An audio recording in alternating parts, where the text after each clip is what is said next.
বনমালীপুরের বিজয়ী সংঘের উদ্যোগে ধারাবাহিকভাবে চলছে বিনামূল্যে অন্নসূত্র। দুস্থদের ও পথচারীদের বিনামূল্যে খাওয়ানো হয় নিয়ম করে। শনিবারও এই অনুষ্ঠানের আয়োজন করা হয়।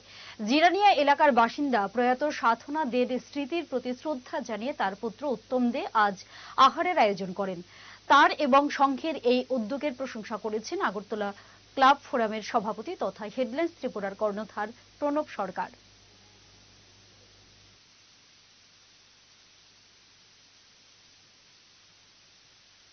বিজয় সংঘের এই যে উদ্যোগ অন্নসত্র, এটা অসাধারণ উদ্যোগ। আমি অনেক দিন ধরে এটা লক্ষ্য করি।